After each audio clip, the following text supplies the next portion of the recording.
Good evening and welcome back to The Fate of Drakkenheim. This is the Dungeon Dudes weekly D&D 5e actual play campaign. My name is Monty Martin, running our game as Dungeon Master. And I'm Kelly McLaughlin, playing Sebastian Crow, the half-elf shadow sorcerer. And we're joined today by our good friends. Jill Denitis playing Veo Senya, the Tabaxi Gloomstalker Ranger Rogue. And Joe O'Gorman playing Pluto Jackson, the Human Battlemaster. Thanks for joining us once again. If you're just tuning in for the very first time, welcome. We are the Dungeon Dudes, and Kelly and I post new videos on Tuesdays and Thursdays over on YouTube where we cover everything D&D, including advice for players and guides for GMs. So be sure to check out the channel and subscribe over there. And you can check us out broadcasting the campaign on Twitch. We air it from 6 p.m. to 8 p.m. Eastern Time at twitch.tv/dungeon_dudes. You can also watch the video episodes of the show on YouTube or check us out as an audio-only podcast as well. And with that, let us return to the world of Drakkenheim. Drakkenheim is no more. The devastation which fell upon that accursed place left a kingdom in ruin. Now, horrors lurking in the haze grow ever more great and terrible, while simmering tensions between rival factions boil over into outright war. The power of monarchs, mages, and priests hangs in the balance. 6 unlikely heroes join forces to confront the coming chaos. They shall decide, once and for all, the fate of Drakkenheim.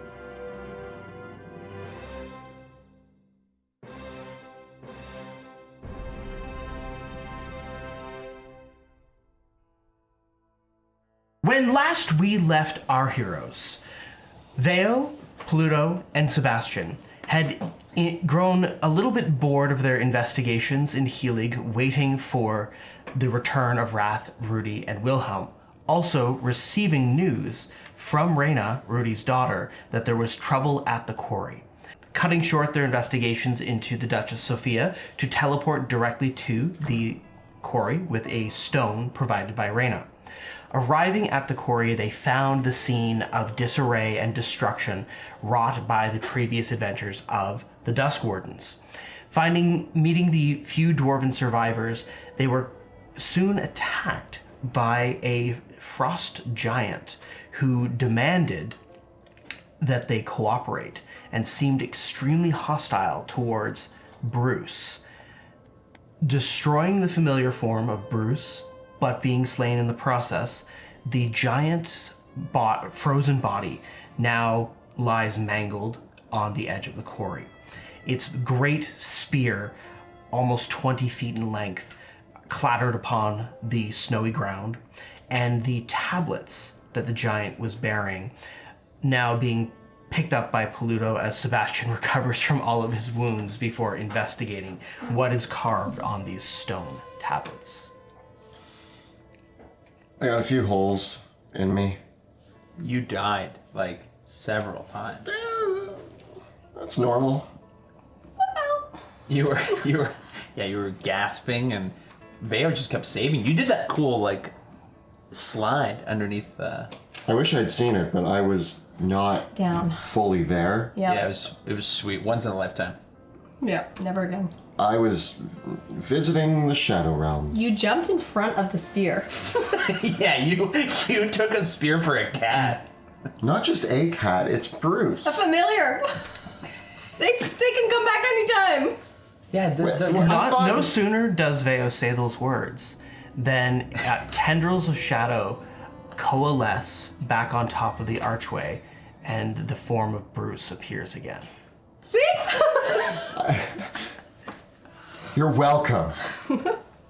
The cat, licking its paws, stops for a moment, looks at you, and then shifts its weight and begins licking its butt.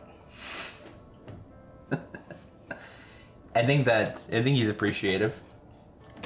Thing is that he won't know, but we know, and that's all that really matters. Because we're not cats.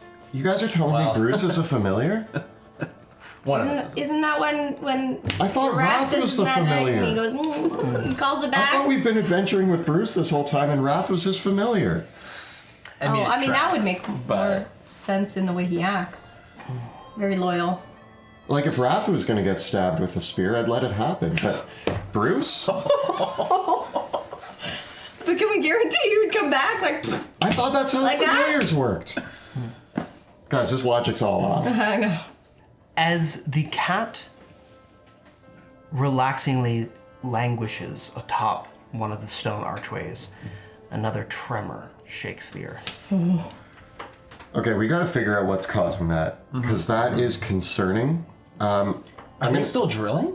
I'm going to turn to the dwarves. Those tremors, is that normal up here?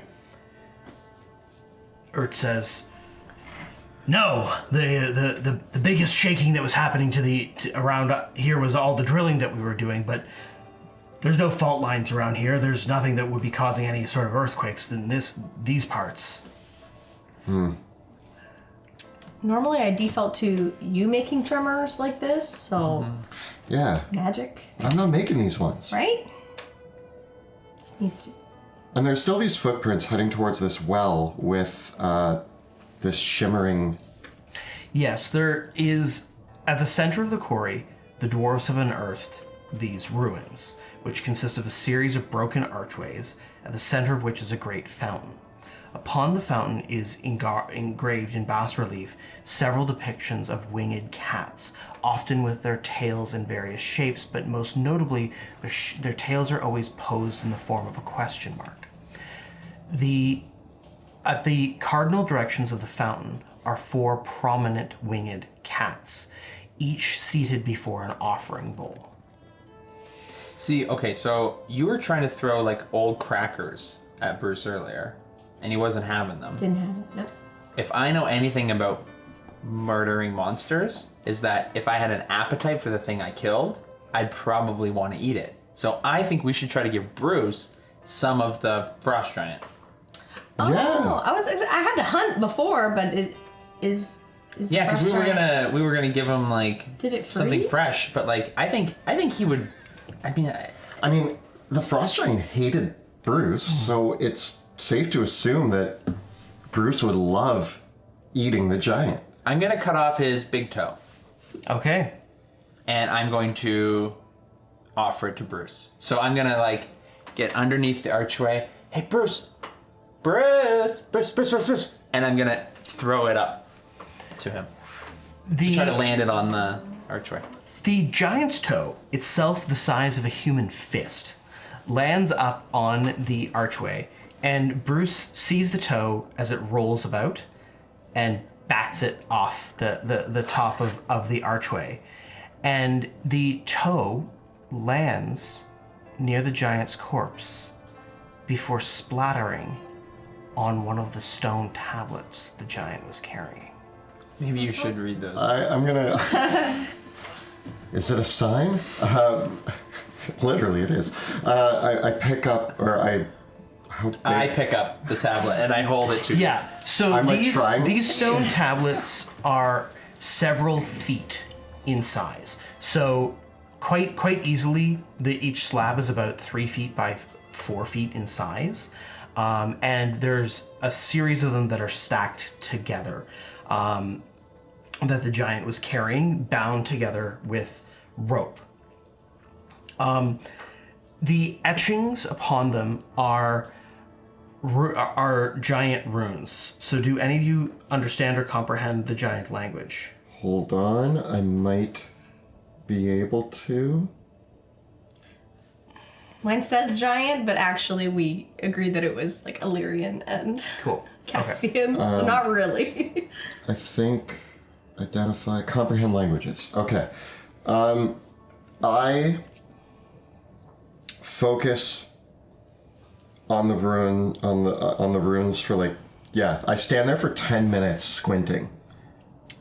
And you cast comprehend And languages? I cast comprehend languages. These tablets are not just merely pieces of writing. They are spell scrolls, but written on stone. Ooh. And massive in size. For what you immediately recognize in the writing is the incantations of the old god Oghem. And to Oghem, to write upon paper is a grave sin. For paper and books are impermanent surfaces for the importance of writing. Writing must be done upon stone. There the words are engraved with permanence that pen, ink, and paper can never have due to their nature. So those who worship the old god Oghem very strictly adhere to this premise of only writing upon stone.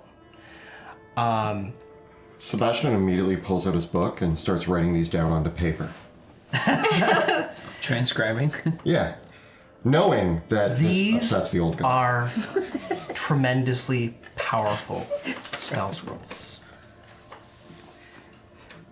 Writ upon these scrolls are spells designed to protect and bind powerful extraplanar entities. One is effectively a scroll of magic circle, another of banishment, another of planar binding, but one, the most prominent amongst them, engraved intricately with powerful runes, and the stone itself, even holding it, you're like, this is an inordinate amount of power. It is a spell scroll of the mighty spell known as imprisonment.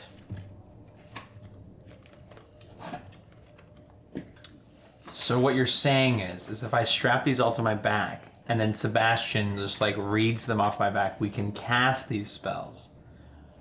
Can I transcribe them, or do they lose their power if I do so? You are not a wizard, strictly speaking, No. and none of these are ritual spells.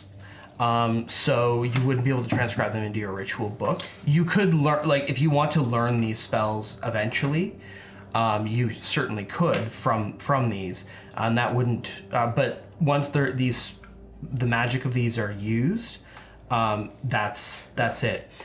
Could I move the spell onto a scroll, like a single-use scroll of paper? However, Okay. I need to provide another important detail. Okay? The scroll of imprisonment, the tablet of imprisonment, has been very specifically engraved, for upon it is engraved a rune resembling an otherworldly cat with tendril-like tails. This tablet is specifically designed to imprison a mighty extraplanar entity of cat-like description. Upon realizing this, And in fact, the other tablets also contain these types of writing upon them. They have been all keyed towards being specifically designed to bind the creature. And so, all said, there is imprisonment, planar binding, magic circle, and banishment. There are 4 tablets. And you said they're approximately 3 by 4 feet. They're about 2 feet by 3 feet in size. Okay. And I would say that probably each individually weighs about 50 to 100 pounds. So we could like put them in the bag of holding, I guess, for now. I think so. And then if we ever need them, You'll like have to I get was them thinking, out. like I could like hold it on my back, like tie it to my back, and then like Yeah, you'll have to like hold it while I'll fight off while you read. I'll like sit on, like, we can build like a little chair on your back. You can be like a writing desk, a mobile desk. I'm a standing, sitting, pooping desk. It's what you want out of a desk. I have every aspect. And I'm assuming you told us what's on the. I told you. Okay, yeah. Can I see the picture of the cat? Is it like giant cat picture? Once it's pointed out to you, you can see this, and the exact nature of the prison that is conjured by this imprisonment spell appears to be attuned to this place itself. So once instigated, although you might be able to direct it, the imprisonment spell is a very complex spell. It has a lot of different parameters behind it, whereas like you choose the form of imprisonment and you choose what it's being targeted. This specific iteration of the imprisonment spell has all the everything is chosen for you. It would not work on someone other than the intended target. So we can't just like give Veo a writhing tail one time and then imprison her. No. Yeah. No. Won't work. I think I don't see why we would It's ever. hypothetical. Guys, I say we hold on to these, but I don't see why we would need these. Like, what are we gonna do? Capture a giant cat? Clearly, there's There's one other detail though that's important about them. Because of their special nature, they are not expended upon their use, unlike a regular scroll. And it seems that from reading the imprisonment spell, it will work on both the creature and those bound to the creature. Thus, being able to imprison the creature and any who associate with it. Given its multiple use. Interesting. there must be a reason why he was carrying this here.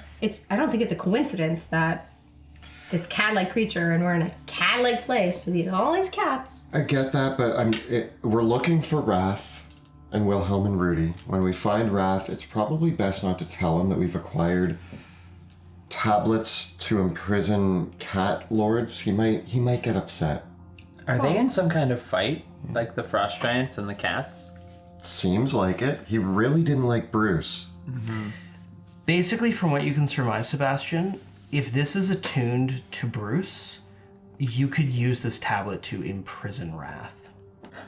Yeah, I'm getting that, but I mean, like, why would I ever want to do that? Wrath's my friend, and Bruce is cool. But is there something going on here that we don't know about? Well, if we Bruce don't know and his about it, then we cats. don't know about it, so we'll have to learn.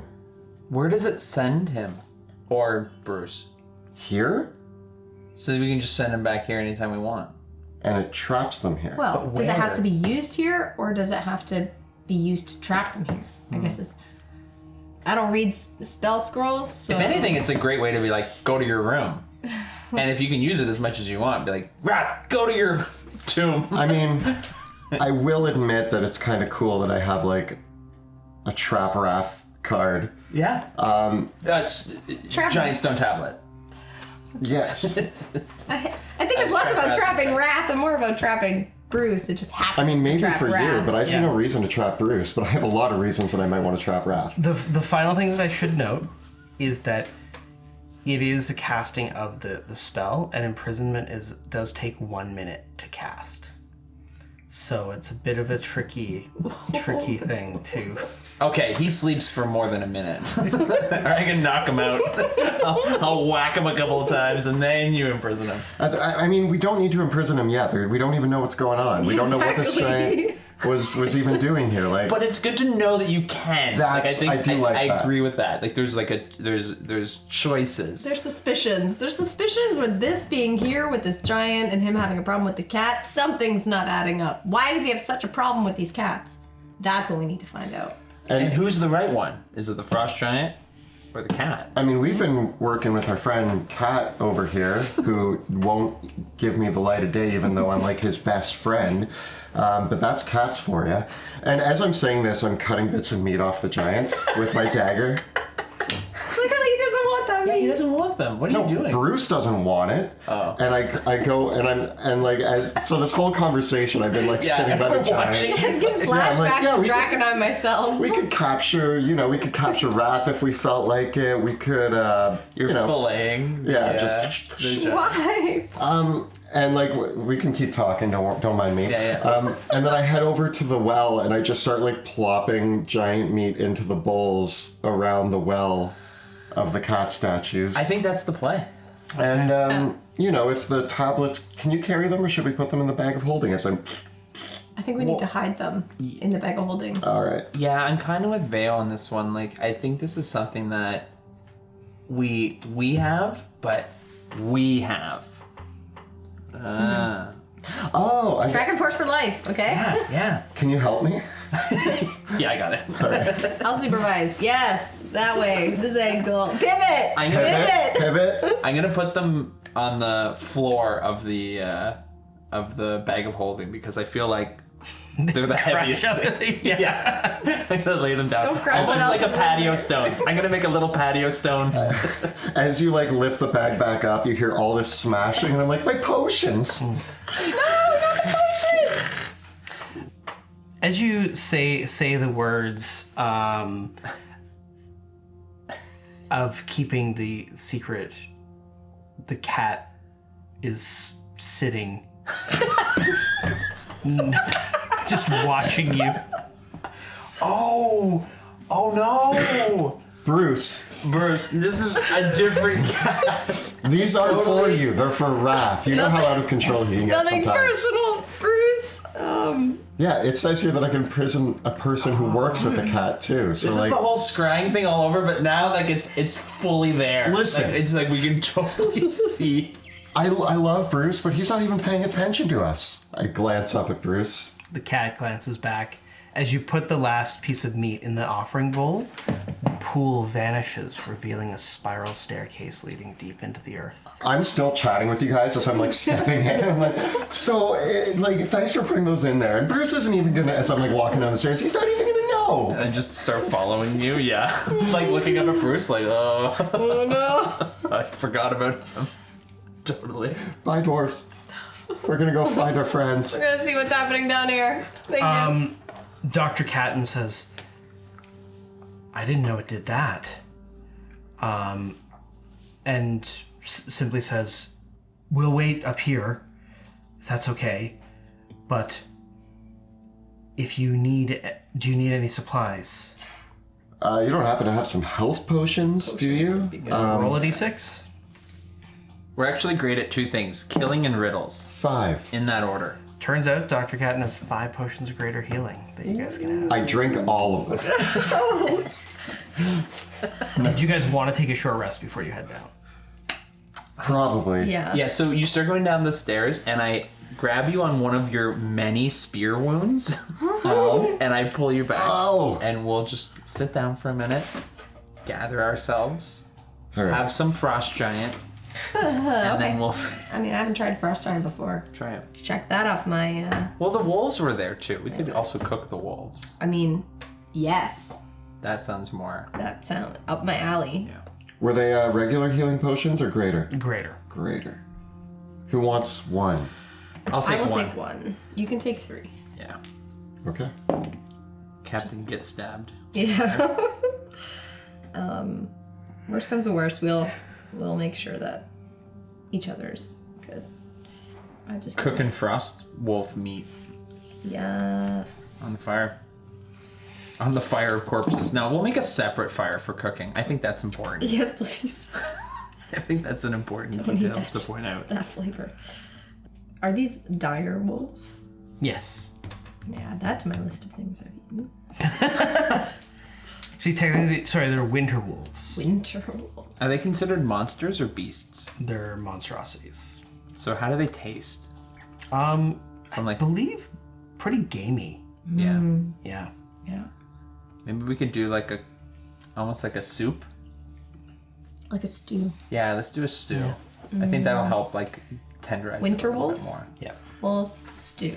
I love that eating this stew has made my wounds go away. Yeah. It's great. The magic of resting.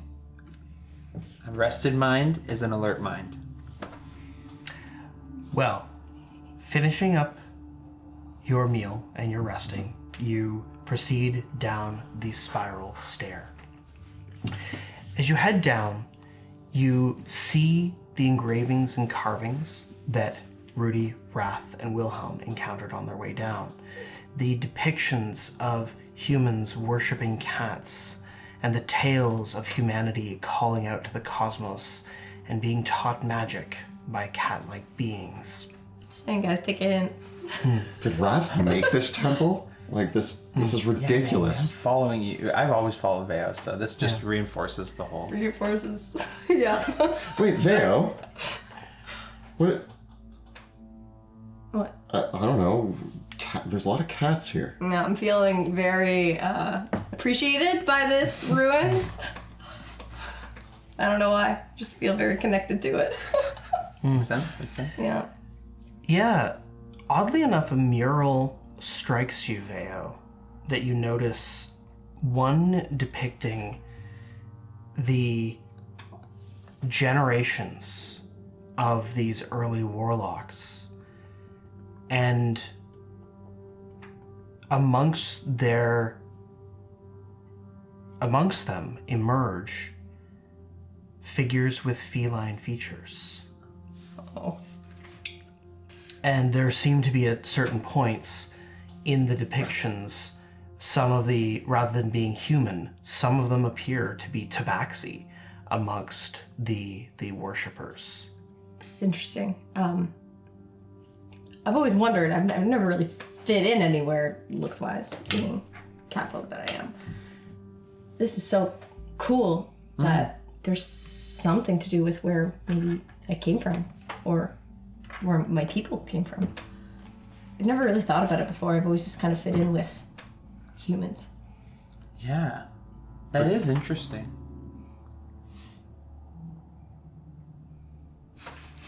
Are you magic? I mean, you have magic. Some You dabble. things I picked up here and there. Rangers. I mean, you've been able to, you can cast magic, you can hold delirium at a weirdly comfortable level. Kinda. Not too long. Like hot potato scenario as opposed to if one of us touches it and it's exploding tomato. Exploding tomato. Tomato. Potato. Potato, tomato. Let's all get some eggs. And Eggs, where are we yes. going? And with that, with Pluto singing Sebastian, the you song. can give me an Arcana check. 14? One of the common things that is taught to young Mageborn in the academy is that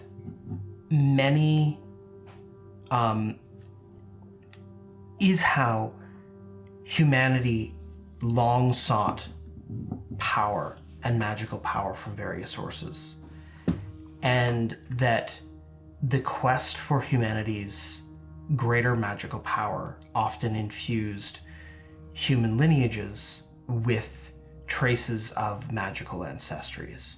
Thus, that is where tieflings and Azamar came from, but also where Dragonborn came from as well. For some of the more common sources of magical power were reaching out to fiends, celestials, and dragons. But there are certainly esoteric beings out there, and who is to say what that brought into the genealogy of humanity. When I was at Paradox Castle in history class, which I got a C- in. Oh, it's good for you. Yeah, it was one of my better classes actually. Still not enough to actually be proficient in history, though. No.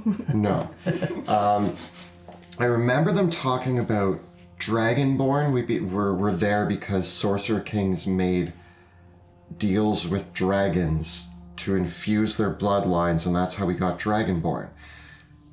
So I've surmised that some idiot wizard was like, oh, he made a pact with a dragon, I'll make one with a cat. And that's how we got Tabaxi. Because somebody thought a cat was a good idea to infuse their bloodline with magic from cats. Clearly we know that's a great idea. Yeah, now. it's actually like one of the best ideas. Yeah. If that's what came out of it. I mean, Heyo. you're amazing. But like, given the range of options, and one guy's like, I'm gonna make a deal with dragons, another one's like, I'm gonna do it with angels, and then somebody was like, I'm gonna do one with a cat and make. It seems like a weird choice. Yeah, he seems to have a weird voice too. I gave him weird voice in my. This is what I remember from history class. I get what you mean, though. Lots of other options, but they chose cats. But I mean, someone did a bird at one point, right? wait, Yeah, there was. I mean, yeah, people were like picking birds for infusing their powers with. There were like owls and turtles and. does that mean like Bruce could be like my great great great great great great great great great great great great great grandcat? I think it's more that Bruce might be your like origin story.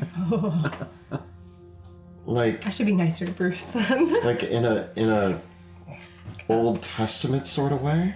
Old gods. Old godliness Your- kind of way. Are we still walking down? Yeah, we've been walking down the Are we? staircase for a while, looking at these murals talking about the origin of Veo and the silliness of cats. As you reach the bottom of the stair, you come to a chamber that is heavily damaged. Recently as well. You can see the great cracks in the walls. At the base of the stair is a chamber that is covered with ancient library shelves, most of which bear scrolls and tablets, not books, many of which are in varying states of decay. The chamber is illuminated by eldritch torches that glimmer and float through the room about another central dais fountain, similar in construction to the one that was far above. However, this fountain is alive with magical power, for the shimmering pool within it has shattered like glass, almost like a glass window half exploded outwards, and the shimmering crystals float in the air, creating a rent in the fabric of space that, as you circle around the spiral stair, you can see a great beyond, a strange, swirling world. The space between worlds has rent open here. About the chamber, collecting the scrolls and bits of debris, is an odd figure. It is garbed in tattered robes, and it has 3 heads. One, all of which are skulls, but one is the skull of a cat, like a tabaxi. 2 doors once led from this chamber, but the doors are collapsed and the hallways choked with rubble. This isn't good. If we're looking for Wilhelm, and this is what this looks like, I don't know if they were able to do this, but something might have happened. I think we need to find them fast. Yeah, they this might is- be in serious trouble. Is this the same as what was in the Castle Draken? Like, do we get that vibe? Like that it's similar to the throne room? This is... If a thin place is a thin veil, this is a tear. But it seems more stable than what was in Castle Draken. Okay. Guys, watch your step. You might slip into a different reality. Also, watch for the floating glass. Might cut yourself. These are all great safety. I slam my staff onto the stairs, and you call out to the figure. My name's Sebastian Crow. We are searching for our friends who passed by this way, I don't know, probably in the last 24 hours. The creature turns, regarding you with its 3 heads, and it speaks. You come here, seeking the Seeker! Yes. Yeah. Sure. Yeah. Yes. The 3 heads stop for a moment to look at each of you individually, and they growl back.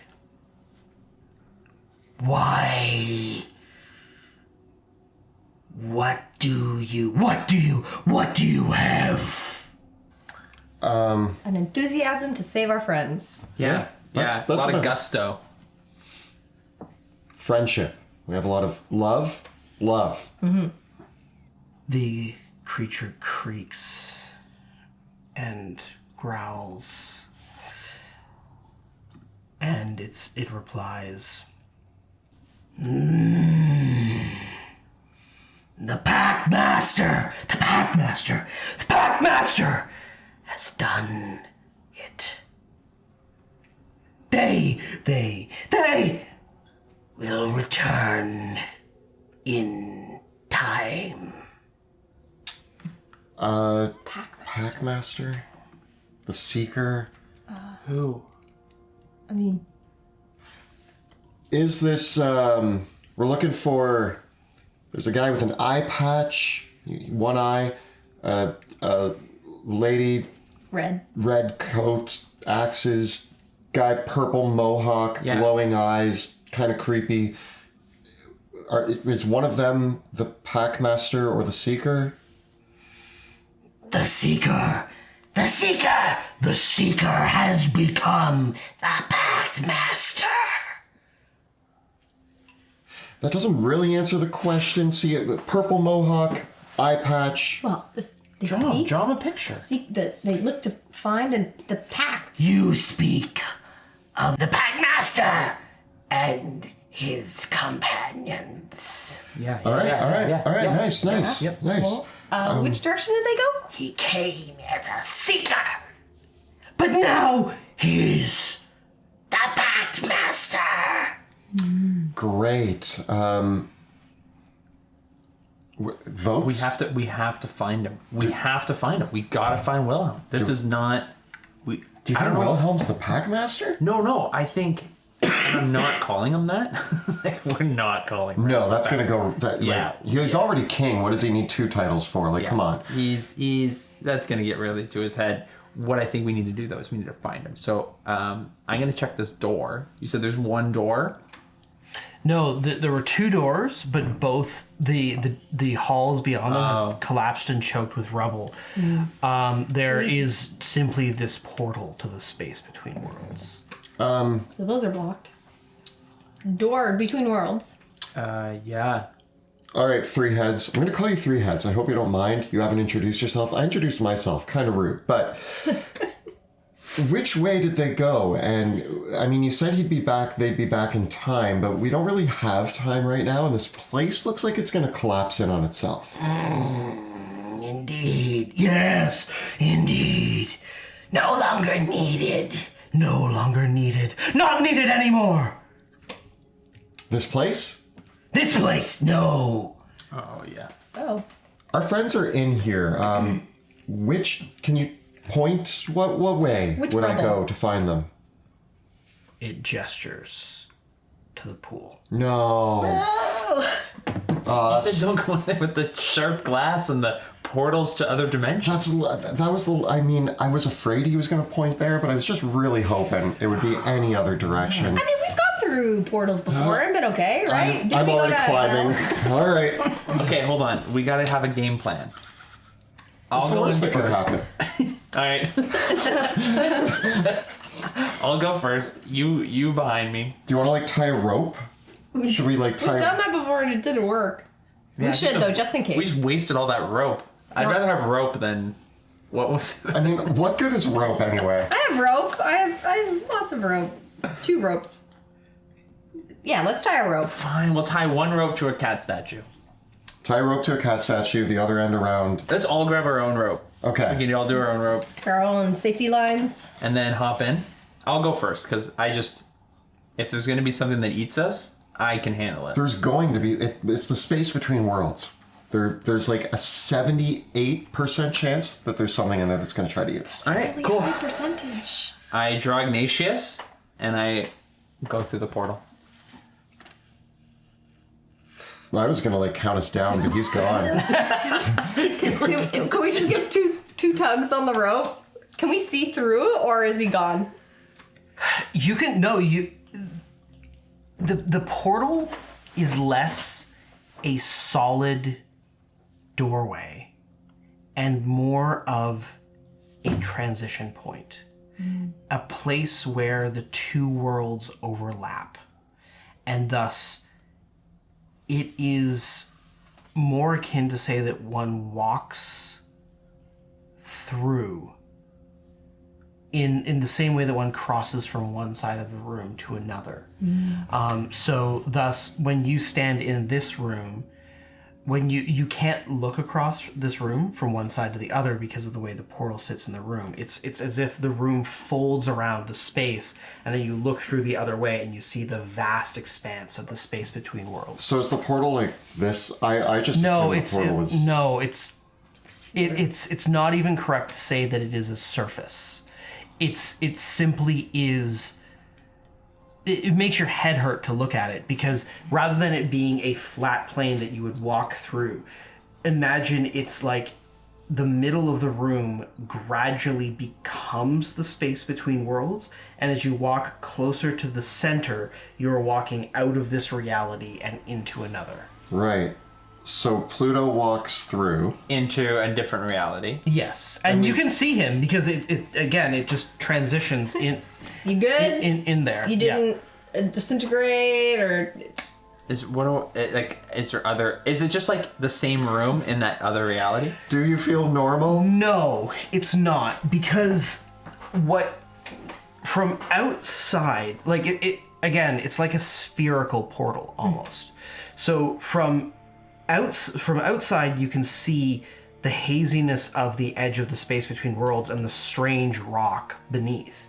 But then as you step out of the portal on the other side, you, Pluto, are standing on a small bit of rock suspended in the midst of a churning cosmos of chaos that stretches out as far as the eye can see.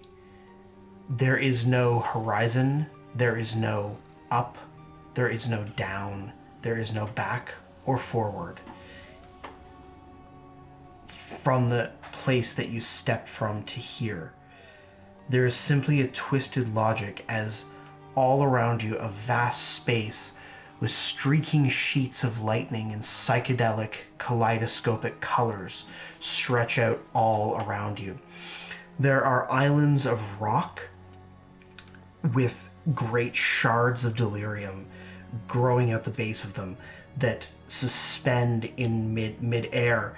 And here and there are ruins of ancient and unknown civilizations, bits of wall masonry and tumbled down archways, not of dissimilar construction to the one that you saw in the quarry. Here and there you will see a floating flock of broken clocks, interspersed with several tumbling skeletal cats. In another place, you will see a flying formation of birds. But the birds have no heads or legs. They are simply composed of multiple wings that are all flying in a strange writhing ball of like each bird is basically made of 8 wings that are all just flying in a flock together. The landscape, the clouds are filled with glowing motes of iridescent light, and the sun is a square circle. Is it normal in there? Is it safe? It's like that time I ate those mushrooms I found, and I woke up 3 days later. But this is way more real. Like everything's happening around me. It is sort of... How big is the rock that I'm currently on? Maybe about 20 feet wide. When you come through, it is a smaller space, so just no running.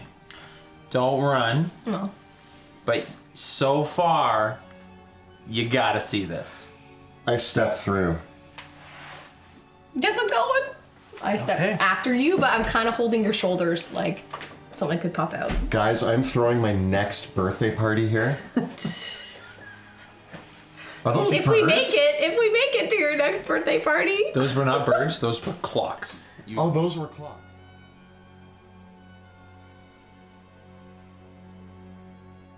You step forward into the insane expanse before you, seeing the various gateways, floating chunks of rock, and the endless expanse of the space between worlds, below, above, and before you. In the distance, you can see, however far away it is unclear. There is a great purple light outshining the square sun, glowing with a thrumming energy that echoes from here to there. Something has happened far and away there. Something great and terrible has been unleashed. I want to get a sense of my footing. If I hop, Okay. like I want to like hop up and down, stomp. Like, am I floaty? You are floatier than you would have expected to be. A little bouncy? Yeah. Little bit. Like, the extent to which gravity actually exists here is somewhat limited. I'm gonna try something that I've only tried in dreams. I want to like think about being on a rock that I can see that's just like 20 feet away. I want to like just like I want to be on that rock. Okay, you think about that. It's an interesting thought, but And you can see me straining. but Pluto, don't hurt yourself. but do you have the will to turn thought to action? Try jumping. I jump. Wait! Okay, where are you gonna jump to? I want to jump to like one of the very close rocks. I want to see if I can just like hop. Okay, give me an athletics check. Uh-oh. If he falls to... Try jumping and Pluto just dies. I was thinking I could grab his rope. I get a 14.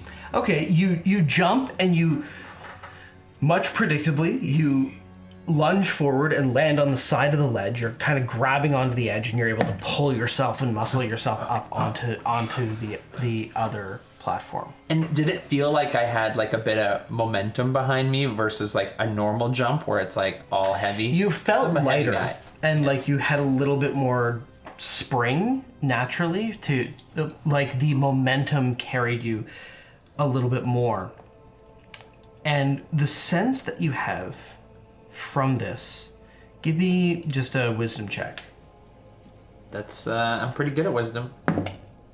I get a. Why did I say anything? I get a 10. As you leapt, the force of gravity that would have caused you to fall doesn't make any sense here. Because the only things that have gravity are the floating rocks. Guys, I'm going to try something. Okay.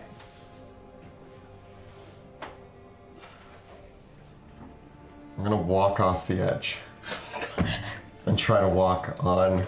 Like, I'm just going to try to walk onto the side of this rock. You do.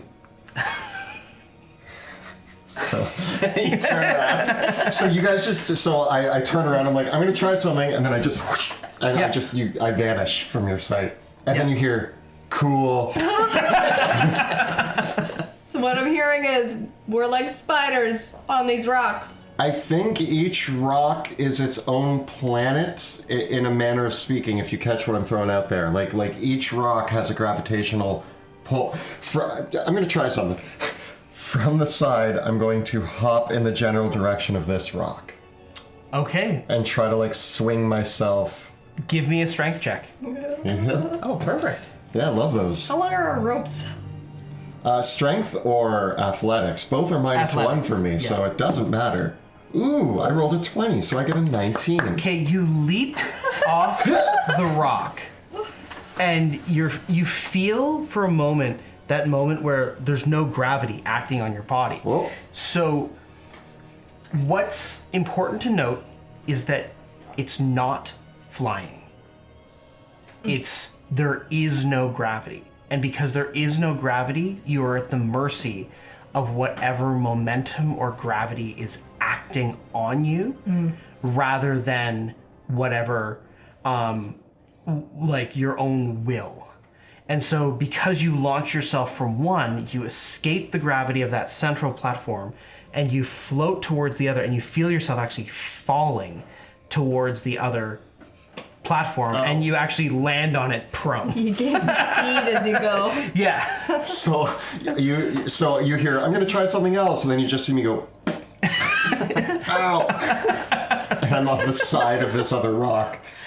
Gravity works. I want to try something.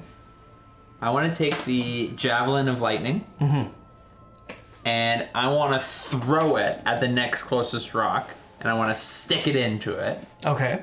And then, not retrieving it fully, I want to start the retrieval process and see if I can pull the rock towards me. The magic of the Javelin of Lightning means that it's come back or not. Okay. Yeah. Well, then I could do it with... What if I took... Okay, I pull it back. I'm going to tie a rope to the Javelin of Lightning, throw it in something, Okay. and then just pull the rope. Yeah. So if you, what do you want to? I'm going to do it to like this big blue chunker. Yeah. So with the javelin embedded in it and pulling it back towards you, you are able to move it close to you. Oh. This is a fun playground. I want to try something, using something that I totally forgot I had. My grapple shot. Okay. I want to see does it pull me towards? I'm going to try this one right here. Does it pull me or does it pull the thing towards when I use my grapple shot? So if you shoot the grapple shot, it streaks out and crashes into that, and you could. Now it's up to you. How you want to. I guess if you like let go and then retract, it would pull you. But if you like stood your ground, Yeah. it would pull it. I'm gonna go with it. I'm gonna go woo with the grapple shot. Just let it retract back towards you. Okay. Yeah. Cool. Yep, and it pulls you back over, and you're able to clamber up onto there. Guys, this gives me an idea. Okay. We all get onto one of these platforms. Okay. Pluto, you're the strongest. I know. I need your tree chunks for a second here. Here we go. We're going to pull it towards the big central one. You're going to push and then jump onto it, and we're going to just float towards that purple light. Cool. So I'm gonna pick a good-sized one, maybe with like a nose that's already sort of aimed towards the. The one that you're on would probably be actually a pretty good candidate. Okay. Sort of like a quasi rock ship. Okay. Yeah, This is our rock ship. we're going to make a rock ship. I'm going to fumble my way towards Pluto. Okay. And Veo, what are you gonna do? Are we getting back on the main one, or are we getting on Pluto's? We're going to get on Pluto's, and Pluto's going to try to So launch us we'll in the get it really direction of that close to purple the big light. one. Yeah. We'll get a really close one, and then I'm gonna run. Gonna get a running start. I'm gonna run up, and I'm gonna. I mean, like I guess I'll start with. I'll kind of rock it back, and then I'm just gonna hurl it. The two rocks crash into each other with a thunderous noise, and you realize that there is delirium in these rocks. Yeah, that was my So other roll a d6. concern here. Is we're surrounded by a lot of delirium. Should we be concerned? 2. Okay. They don't explode, but give me a Constitution saving throw. All of us? Just Pluto for now. Because he's... I get a 16. Okay, you resist the contaminated energy, but you can actually feel that out here, the further you get out from that central portal that you opened up, the raw chaos of the space between worlds is infused with eldritch contamination. And so this entire world is contaminated. Do you guys have any aqua sparkle? Wait, hold on. Do you have that thing? Neutralizing field. Oh. If you'd rather, for neutralizing field, you could put it into my ring, and I could cast it if that wants to leave you open to other things. I think we're gonna need your strength to, like, if this thing starts to slow down, we need you to, like, get out and push. We'll figure it out. As you all work to figure it out, you can roll me a d6. 6! 4. 5. Okay. Vale, you see the creatures first. Oh no. Lurking out at the edge of this asteroid field, for lack of a better term, are 2 gargantuan creatures. They are bizarre in their appearance. There is a mass of crab-like they're like a combination of tentacle and crab leg that extend out from the bottom of a bulbous mass that is like a inflated cranium.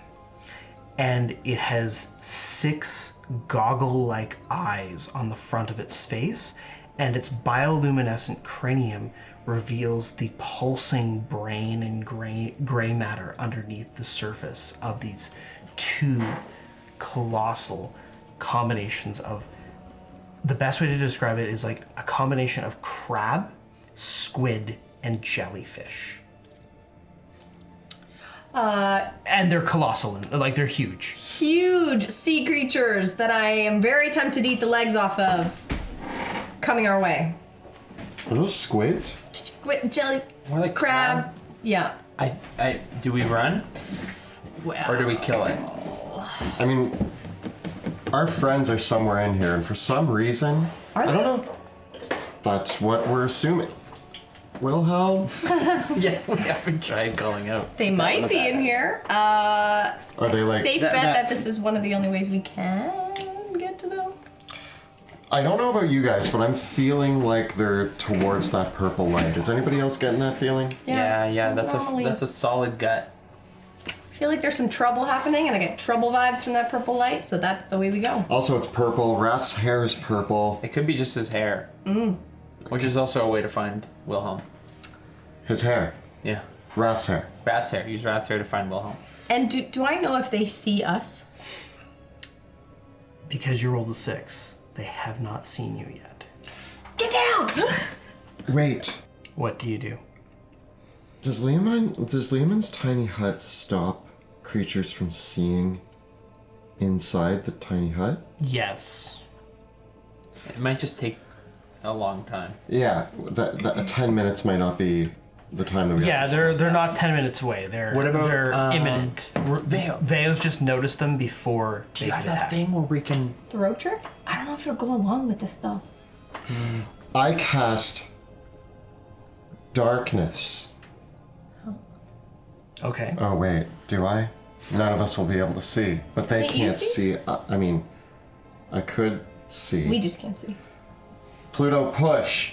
I aim at the purple light, and I heave.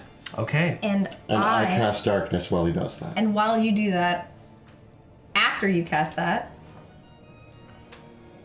I'm gonna cast silence on us. But after you do yours. All right. Pluto, give me a athletics check, and the athletics check will determine the amount of momentum you give your rock. I get a 24. Okay. So that's the speed that the rock is going to start moving at. Oh, great. Okay. With the silence field active around it and the darkness spell around it, the strange creatures see a suddenly moving blob of darkness. And Which seems much more normal here than 3 people. I'm just gonna throw that out there. It's a fair. perhaps Perhaps. Yet. So we can't hear or see anything. We're just on a rock and just float. We're like... Yeah, actually, you... We can hear... I can see. Yes, you can see. And I can't speak to you guys, though. We didn't come up with any signals. Yeah. Sebastian, looking out of the darkness, you can see that these creatures are moving towards you guys. And they're moving faster than the rock is moving. Oh, I can see 10 feet. I have blind sight, so I can see Sebastian freaking out. Yeah. I don't see anything, but no one can see me.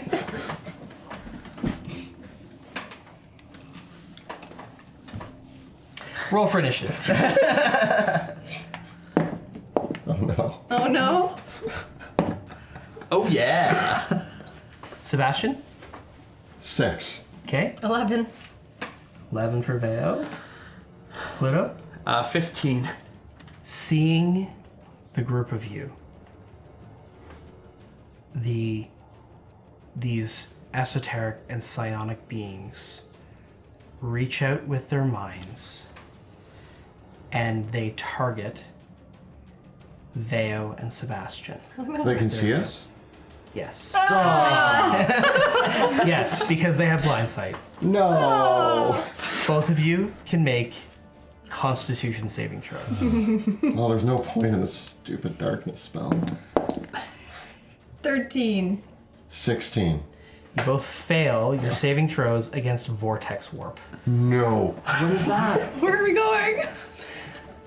Veo, you get Vortex Warped into... they have to put you on solid ground with Vortex Warp, at least. So they're going to put Veo there, and Sebastian, you're going to get Vortex Warped over there. Yeah. I have some follow-up questions. Are you Yeah. still in the darkness? Does the darkness and silence end? Did you cast it? I cast it on my staff, so Okay, so I'm darkness moves over there. What did you cast the silence on? Or does silence go to a fixed area? Hold on, let me check. Did we just move out of the silence? Centered on a point you choose within range. Okay, so the silence stays there. So as I get vortex warped, all of a sudden, like it's just like I've been screaming the whole time, and now you're hearing it, and so there's a ball of screaming darkness. And then this one is going to finish its turn by moving over here. And that one's going to move over to Sebastian. No! No! Where am I? Why is this happening? You just feel the field of psychic energy like whisk you up, and you appear disoriented on another one of the As a floating rocks. giant tentacle creature is just slowly moving. It's okay, it can't see me, I'm in darkness. It's like looking right at me and coming, Just stay perfectly still. Okay, with that, Pluto, it is your turn. I do what I was born to do. Okay. Eat some crab legs, and I remove Ignatius, and I scream, and I leap at the one hears creature you. directly. Okay. And as I leap, all you hear is "Ishus." Yeah, as you come out, yeah, okay. And I attack the creature Okay. in the air. So close. I get a 32 to hit. That is a hit. I get a natural 1 and a 28 to hit. Okay, sorry. Could you resolve the first attack? Oh, please? sorry, yeah. Okay, so we have just a 19 plus 13, so a 32 to hit, 34 damage. Okay. It is going to use its reaction to warp away. No! So my second swing, a natural 1, into the void as I'm spinning. Yes, and you are now spinning into the void.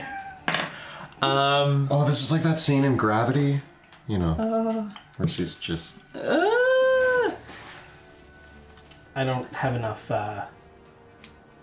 platforms. So we're just going to say you're spinning into the void. Oh, wait, I do. Yay! Oh, good. Oh, no. Oh no! Why is it so tall? So, looking around, where is a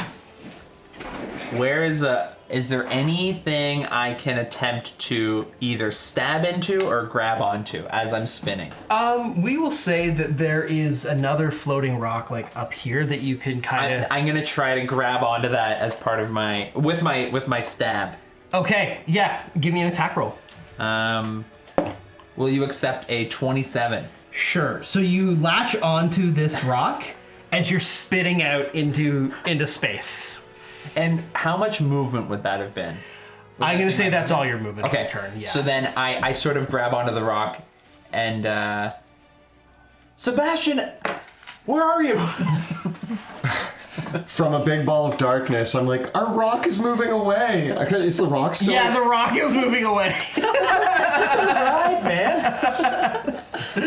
Okay, Veo, it is your turn. All right, I am gonna hit this one in front of me with some attacks. Okay. Yeah, we're gonna go for it. Okay. It's 18 to hit. That is a hit. Okay. 19 damage. Okay. It blubbers like. I'm sorry, I don't know what that means. It probably hurts. I'm sorry. Second. Okay.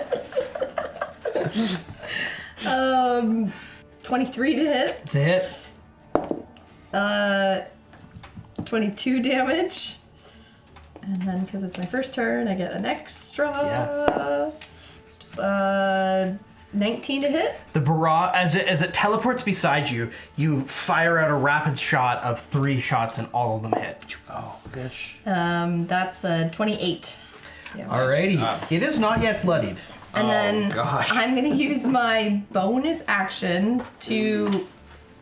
Can I dash, push off the thing, and go to the one? And jump to that one. Yeah, give Yeah. me an acrobatics or athletics check. 22. Okay, yep. Do you have any way to avoid opportunity attacks?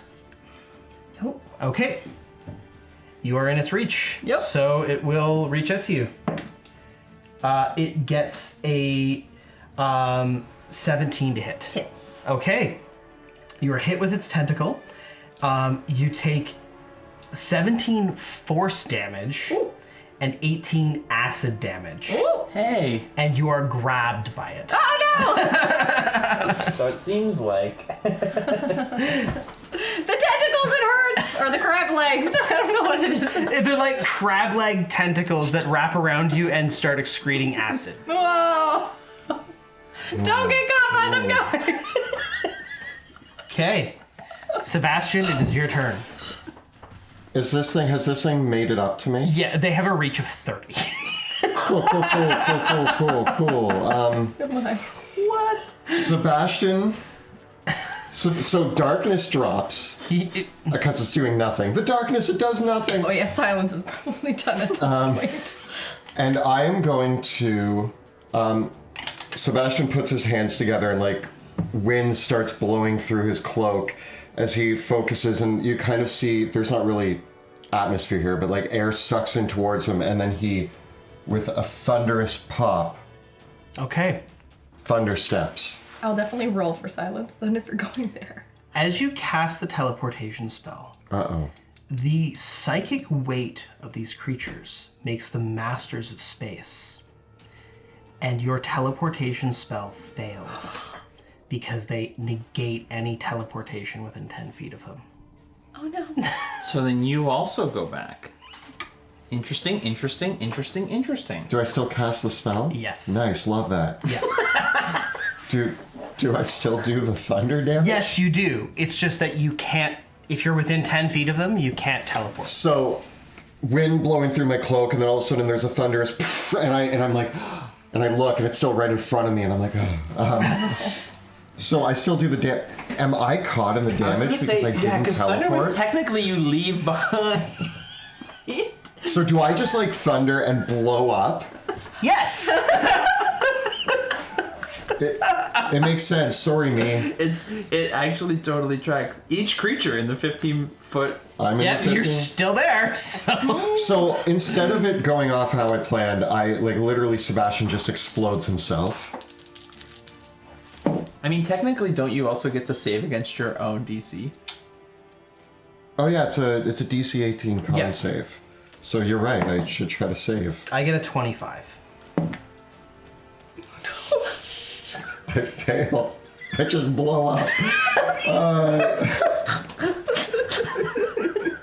This is great. This is great.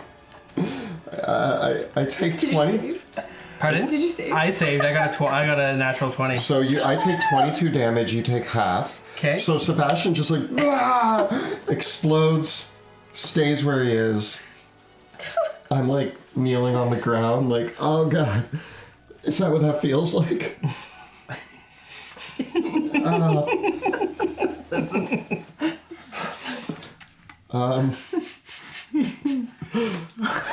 Alrighty. So the warp crabs are going to attack. Veo, you are being attacked twice. You're restrained, so I have advantage on the attacks. Oh no. So I get a 22. Yep. And that's cocked. And a 20 to hit. Oh yeah. So that's 2 hits for 17 damage each. Can I use uncanny dodge? I'm gonna say no, because you are grappled and restrained, so there's no, like, your ability to actually move, like, it's got you with one tentacle, and it's just wrapping you around with others and crushing you now. Okay. Yeah. Yeah, and so instead now, basically, and so each tentacle will be grabbing you. Now, Sebastian, I don't have advantage against you, but I do get 2 attacks. I get a natural 1 and a 14 to hit. Oh, the 1 and a 3. Shield. The 14 would have hit. I have an AC of 14. Huh, okay. I throw up my glimmering shield, block the terrifying creature from attack. All right, Paluto, you are hurtling into space. I grab onto this one floating rock. Can I use my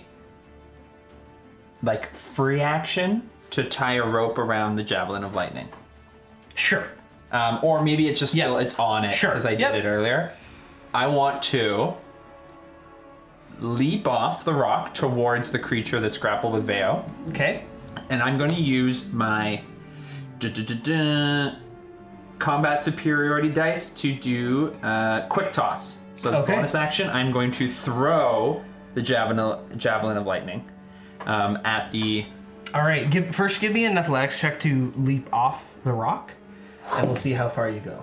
I got a 21.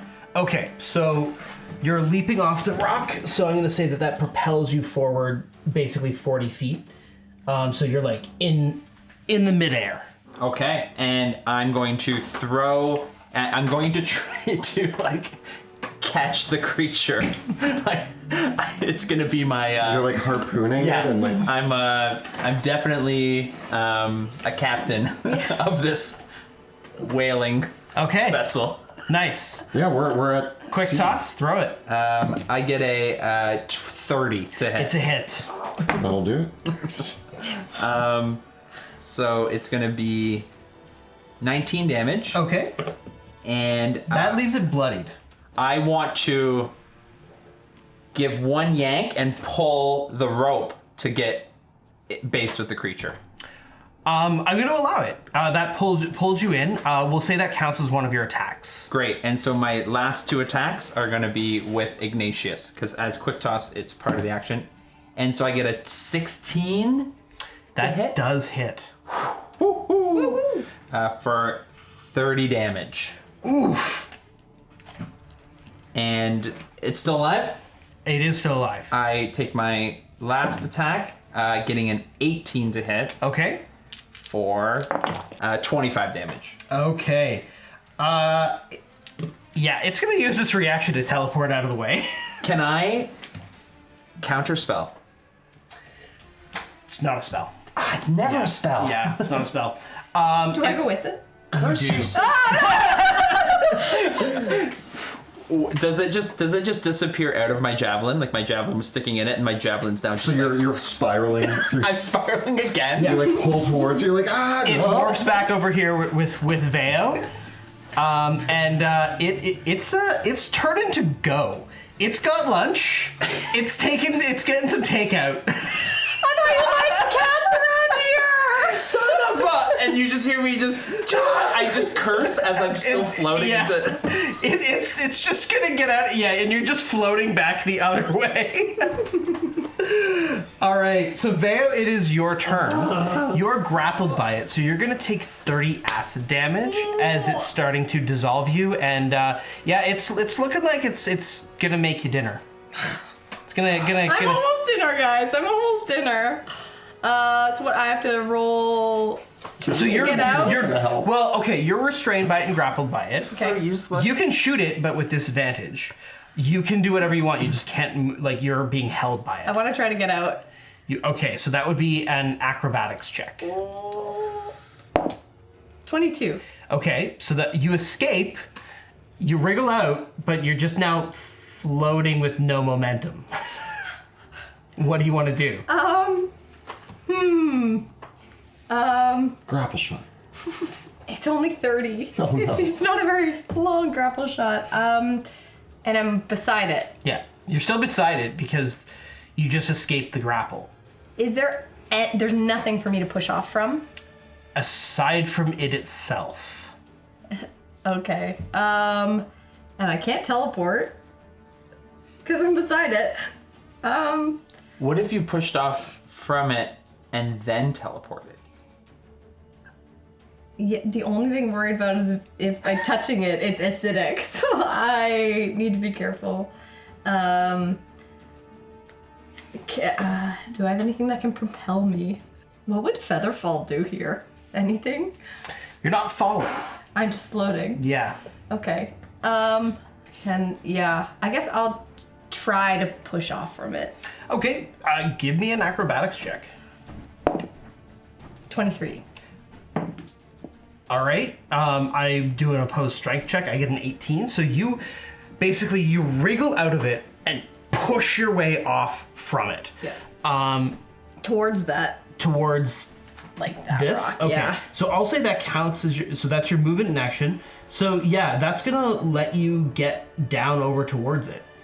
Oh. Amazing. Okay. And then. Because it's already used its reaction to teleport away, so it can't make an opportunity attack against you. And Forgot about then that. I'm going to use my... Yeah, I was going to say I could use my cunning action to disengage if I needed to as Yeah. well. So for now, I will stand ready, grasping onto this rock. It looks very perturbed to have lost its meal. Sebastian, it's your turn. All I do is teleport. It's my only move. I'm also very low on spell slots. Okay, I'm going... Sebastian, very concerned and recently exploded, pulls out his staff, points it at the creature, and I'm like, I don't like how big you are, and I'm gonna cast Polymorph on it. Okay. And I want to turn it into a tiny little octopus, floating in space. I have to make a wisdom saving throw. Wisdom saving throw, DC 18. Space This isn't calamari. This isn't okay. Yeah, this is. Wow. I get a 6. It turns into a tiny octopus now just floating there. And I turn and leap away. Save it in a jar! Oh, yeah, actually, before I leap away, We can take it back home. okay, wait. Crab legs. Can I put them in a little jar and then just go, Away from the purple. yeah, away, from the purple. opposite direction. I think yes, but you won't be able to move. Fair. Okay. He's just, You just put them in a little jar. and like, toss him, and I want to like aim at like the clearest, most open space so that he doesn't he has a while to go. Doesn't hit anything. Yeah. Okay. How long does polymorph last? It'll last 1 hour. That's good. What is time here, though? Yeah, so he's just gonna float in a direction away from us for an hour. Okay. This very wounded crab squid, it is going to it's gonna just peace out. It's like, I don't want to die. No, my seafood. Do I eventually grab onto a... Can I throw my javelin to stop my... Yeah, eventually, yeah. We have to get back to our ship. It's gone. We need a new ship. We need a new rock ship. There's lots of rocks around. Let's grab a new rock. But I liked that one. It was our roomy. first one, I have to admit. How are you guys doing? Yeah. You okay? No. What happened? Acid. You look singed. Just melting a little bit. Some of the fur is like burned. You look partially eaten. Yeah, well, yes. It was digesting me as it was grabbing me. I blew myself up. I have to say I am completely unfazed by that entire interaction. But I have to tell you how frustrating it is to chase your meal. Like, I get it, Veo. I'm flying around. I don't have a lot of control out here. I mean, it probably feels the same way too. Just to chase its meal. Yeah. Are we like yelling across this void? I feel like I'm gonna try to head back to the main pillar to try to get a sense of like where you two are. Yeah, me too. Okay. So you all regroup.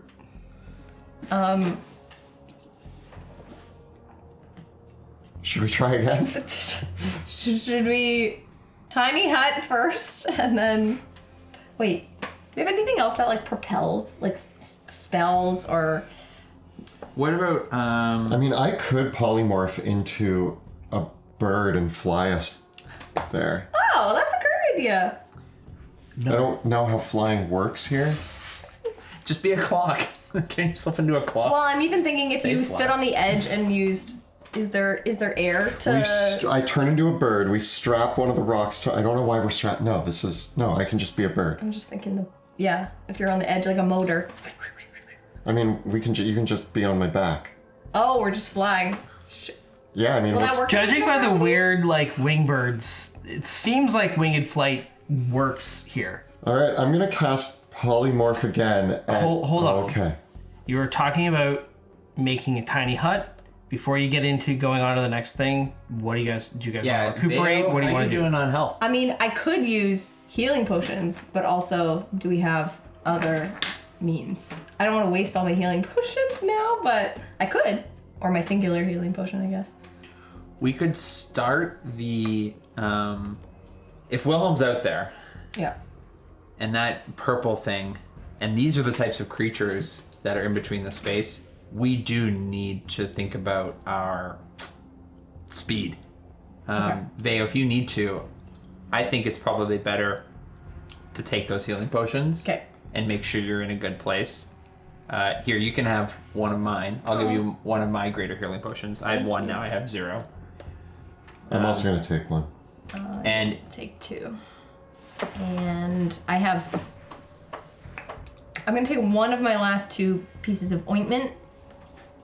does that help a bit? That helps a bit. Does that get you closer? Let me see. Let me just update this. 1. No. Like, we could try to rest, but I feel like that could...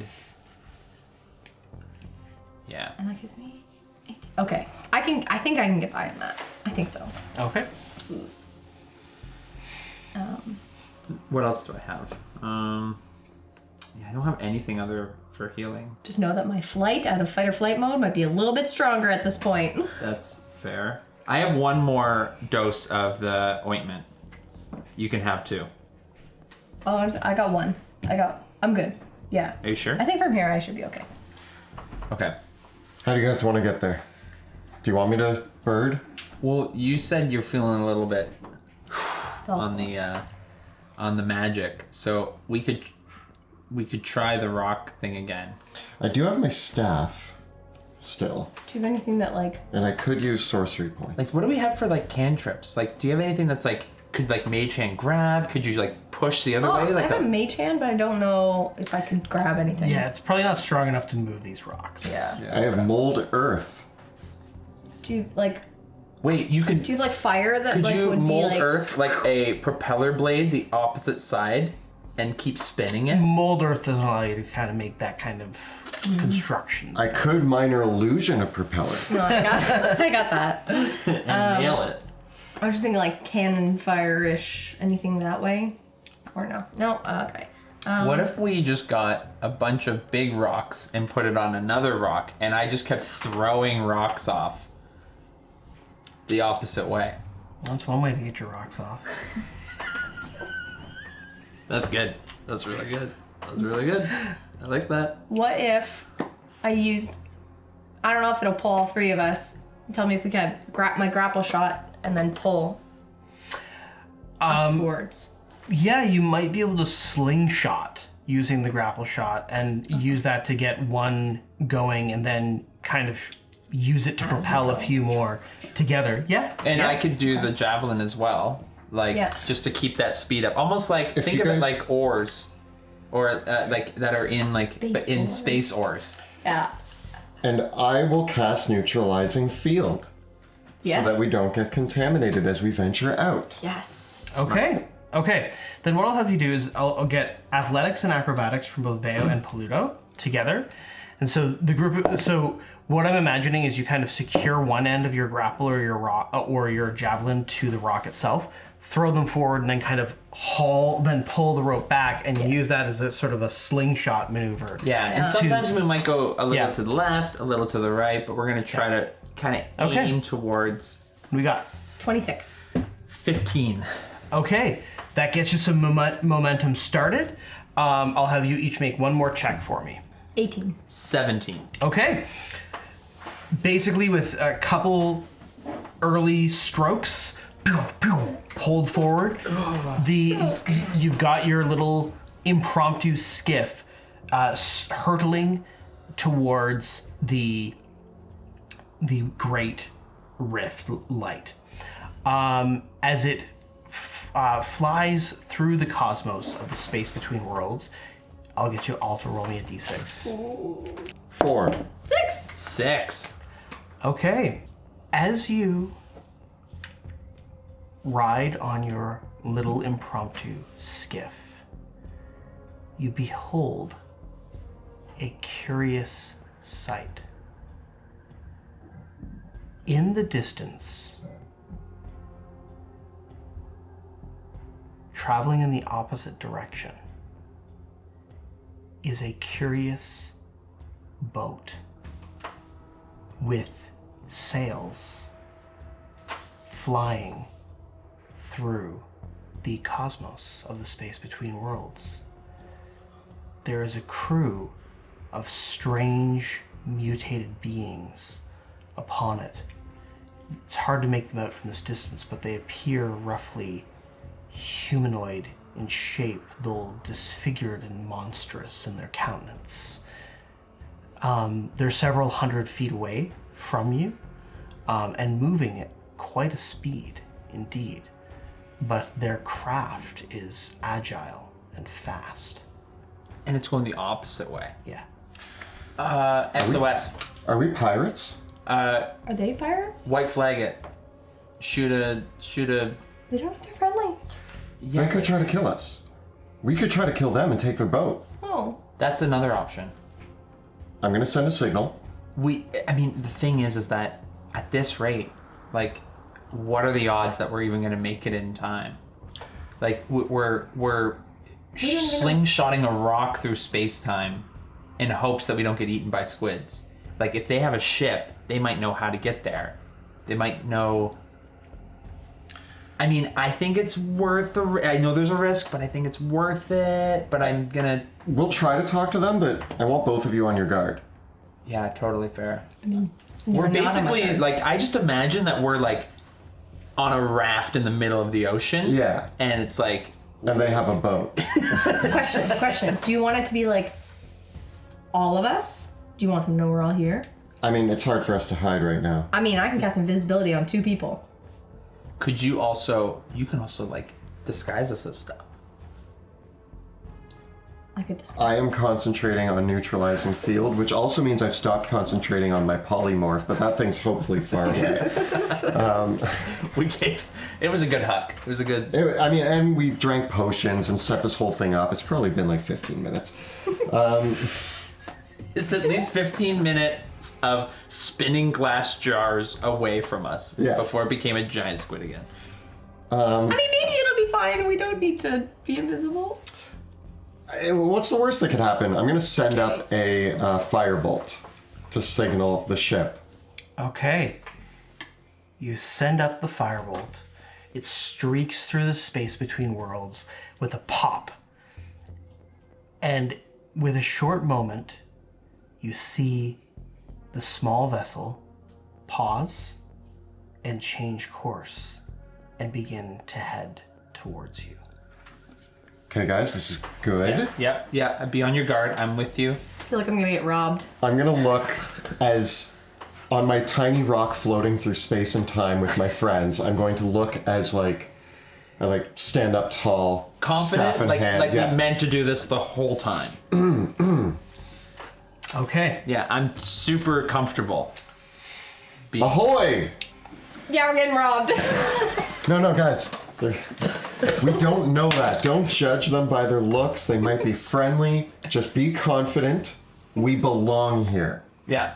This is, Definitely an advantage on their side. We're Nope. totally supposed to be here. as the boat's approaching, I'm like, guys, we belong here. This is our home. This is our proud vessel. As the curious vessel comes close, you see more clearly the composition of its construction.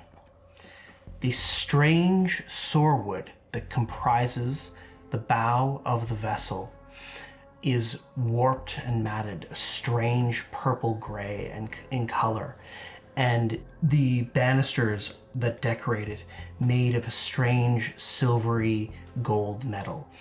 The great sails are flesh and bone, and upon the deck of this small vessel, there are 5 bizarre creatures. 3 of them are insectoid in their form. They stand 6.5 feet tall with 6 limbs, and they carry tridents and spears with netting that runs down the side of the vessel.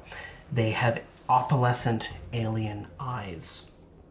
At the helm of the ship is a lithe creature with green-gray skin, garbed in fine clothes. It carries a cutlass at its side, and its bald head is completely featureless. With no eyes, no mouth, no nose. And at the front of the ship, at the bow of the ship, is a curious, bloated creature that resembles a obese humanoid hyena or wolf of some kind, with long ears, small tiny spectacles on the end of its snout, and a large bushy tail, as well as odd vestigial wings fluttering on its back. And it carries several scrolls. Chains dangle beneath the vessel, and as the boat approaches your position, it slows down. What do you do? Ahoy! I am Captain Sebastian Crow of the vessel Katarina. Why'd you name it after her? I don't know, it was the first thing that popped into my head. Oh my gosh. You really do like her, like so much. No, I don't. Shh. I like the cut of your jib. That's an old sailor term. It means that I like their boat. I heard it once. The creatures pirates? regard each other, the mandibles of the insectoid creatures chittering and lapping and clicking and cracking, as the featureless being with no eyes, no nose or mouth tilts its head back and forth, and the hyena, fox, wolf-like creature adjusts its spectacles, and its eyes roll back and forth, but they say no words. I repeat, but in undercommon. I know that. The insectoid creatures go to the edge of their boat and they begin picking up their nets and preparing to throw them at you. We are powerful beings from beyond the stars. You do not wish to try to capture us. We do not wish to harm you or your mighty vessel. The three creatures pause for one moment, and the lithe, featureless figure stands forward. It has a mantle with a flowing robe as it bears its cutlass, and it looks at you. And as it looks towards you, Sebastian, it appears like a strange face appears within it, spectral and hypnotic in its bearing. Give me a wisdom saving throw. It's fine. 21. You succeed your saving throw. And there is a look of surprise as the hypnotic mask fades from the being. And it stops for a moment, and then it pauses. You cannot penetrate this mind, for it is already mush. It reaches down into its vest and produces a small silvered knife. It takes the knife and it stabs it into its head, cutting a hole across the bottom of its head. This is fine, guys. And as it tears out, massive molars and teeth appear in a snarling mouth. And it says, "Come quietly, and you will live." And incants several more words, casting mass suggestion on the three of you. I attempt to counterspell. Okay. With the shield of Saint Vitrurio. Okay. Now, I don't know if you can remind me, does it cast just straight up? It third casts level? as a third level, so we count it as having a spellcasting modifier +5. So you need to roll six. You need to roll an 11 or higher to counterspell the mass suggestion. I rolled a lucky. You rolled the same thing. I rolled a 9 again. How many luck points you got? That was it. All right. Okay, no. you can all make saving throws against mass suggestion. Wisdom. I actually have a better chance of succeeding. Nope, 9, nope. 3. I use Indomitable. Okay. Do it! Please! So right now I got an 11, which I'm pretty sure is gonna fail against the horrible space pirate. But on the reroll, I got a 22. You succeed. I The start other getting, two fail. I'm getting my bags ready. Nope. Sounds reasonable. Shall we go? Yeah. Okay. I'm gonna hop over. Upon feeling the words sort of penetrate my mind, I go, I'm the captain now. And I want to cast Prismatic Spray At them? at the Okay. at the horrible. We're gonna roll for initiative. That's fair. Same as last time. You need to pick a different. No, purple is my fun die. It's had some really great runs. It's due for a valley. Yeah. I don't have to cast anything. Pluto? 3. Pluto gets a 3. Sebastian? 15. Okay. 11. Vale gets 11. Okay. Oh, I used Indomitable too. Alrighty. The opalescent being, seeing its spell having, I'm gonna count its casting of mass suggestion as the first thing that it does because it won initiative. Okay. So Sebastian, you're next. You are affected by mass suggestion, however. So what are you gonna do? I hop gracefully into one of their nets, Okay. and I just sit in it. Alrighty. Vale, what do you do? I would say it's a very reasonable request. Yes, please. And I also hop into the same net. All right, Pluto, if you can believe it, you're actually next to go. Yay! Yeah. This is fun. The nets are on the side of the. Yes. Can I confidently cast a cone of prismatic spray at the boat without actually hitting Veo and Sebastian? Yeah. We'll say that you can.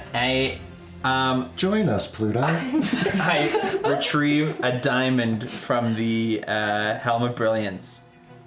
And Pluto, don't be difficult. What Just do I come say? join us. no, not time for this light to shine. That's fine. Okay. First roll against the jackal-like creature. Roll a d8. He's a jackal. You're the master of I get a jackals. 6. Okay, that is indigo. So on a failed save, the target is so it has to make a dexterity saving throw. Okay. So it gets a 10, so it fails. The other beings. Oh yeah, they're all DC 18s, I believe. Okay. The other beings fail. One of the Insects? the insects succeeds, and the bigger one, the faceless one, it fails. So only one of the insectoid ones succeeds actually against the spray. So I rolled what? One of the insects already? One of the jackal, Yeah. it got a 6. First insect one. I get a 4. Okay, so that's poison damage. I get a 1. against Fire this one. damage. And then the one that succeeded, I get a 1. Fire damage. Okay. And then And then against the faceless one. Come on, 8. I get a 2. Okay. And Acid. That acid damage. Okay. So unfortunately, they're immune to poison and acid damage. So the ones that got, however, the ones that did get affected by the fire damage, Cool. they're resistant to it. But, you know, it all helps. There was 8 options. I want to point out that in the prismatic spray, it's been completely useless every time I've used it. And I might just stop. I think your helmet in general has like not done you any favors yet. Except for Fireball. look. Well, the jackal one is restrained by the prismatic spray. And I'm restrained by their charm. Just keep trying. It'll work. So You're doing great, Pluto. So the only one that takes any damage is he's resistant, right? Yeah. So 40 to 20, I guess. Okay. Nice. Well, that's something. You know, every little bit counts. Alrighty. Seeing that you will not come quietly, I won't. the first being I won't and I can't. the jackal has to make its saving throw against the restraining of the prismatic spray, which it fails. So that's one failure for it versus turning into stone. So what it's going to do with its turn is it is going to... How did I roll only the ones that it's a... Come on, man. Okay. It's the part of the 8. It is going to see you, Pluto, and it is going to cast heat metal on your armor. No! I really like my armor. So, you can't drop your armor. So you're gonna take 9 fire damage. And because you can't drop the object, you have disadvantage on attack rolls and ability checks until the start of its next turn. Cool. The other being is going to teleport off the ship onto the stone beside you, and it is going to attack you with its cutlass. Hey. But it does not hit. But it does teleport over here. Is this the driver? Yeah. This is the... Oh wait, sorry, he already acted, my bad. It's these guys. They're gonna leap across to attack you. Okay. Space bugs. Yeah. Space bugs. Just figure it out for me. Yeah, they leap across and attack you with their claws and tridents. The highest is a 19. Nope. Okay. You're a half elf, right? Yeah. Don't you have resistance against charm effects? I don't see it. No, you're not. Okay, never mind. No, half elves definitely do. Oh, hey, there it is, over in saves. Against being charmed and magic. Yeah, you would have Advantage. advantage on your saving throws against this. I'll give you one more roll. 16. Okay. Next turn I start to Yes. come out? Yes. I'll rule it that way. Yeah, sure. Next turn. So I was seeing like Yes. how I was Go thinking, along how and can you're I like, wait a get minute. these guys out of it? But yeah, Wrath just when Mass suggests people just have to do it. Yeah. Okay. At the start of the turn, the faceless one is going to walk over to Veo. That's not the faceless one. The faceless one is the other one. Yeah. This guy? Oh. Yeah.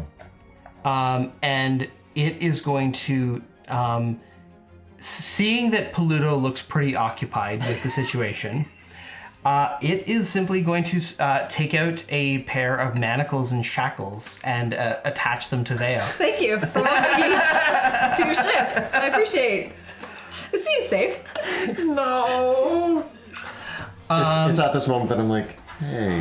Hey, I have a Fey ancestry. Hey, that shouldn't have worked against me. Wait a minute. You were Wait just a going sec. along with it? It sounded like a good idea, man. We Okay. won on the boat, we got on the boat. So Sebastian, it is your turn. I rise from my net. And I look at this creature putting the shackles on Veo, and I'm like, no, I don't like that. And I'm going to cast Vortex Warp on this creature. Okay. I need a Constitution saving throw of 18. I get a 17. So I go, stop putting handcuffs on my friend, and I point at him. How far can I go? You do need to teleport them onto a solid rock Yeah, I know. surface. Okay. Looks rather perturbed by that. Bye, friend. And then that's my spell casting for the turn. Can I free action just? Take off the manacles from Veo? Well, I was Or- gonna like Slap her? Bonk me in the head. No, that would definitely be an attack. All right, can I like get the manacles off? Sure, Were they I'll let locked? Veo roll another saving throw in that case to try to escape. Yeah, Wisdom? yeah. 20. Okay, so Veo, what I will say is that you have escaped the suggestion. My friends! These don't seem as safe as they were a second ago. No, I don't like No. this anymore. Pluto, are you? Oh man, he's surrounded. My armor burns! My nipples are on fire! Okay, seeing the situation change, the jackal is going to turn around, and it's going to cast chain lightning on all three of you. No. You can all make dexterity saving throws. 27, and I can... Yeah, you take no damage. No damage. 6. I take all damage. You take all the damage, so you are going to take 45 lightning damage. Well, because I have Shield Master, I got a 4. 45 lightning damage. My whisker's just a little bit electric about that. I'm standing in the way, so like it chains from me over to Pluto, who's wearing Okay. a lot of metal. Path of Veo, least it is your turn. resistance. Ooh, okay.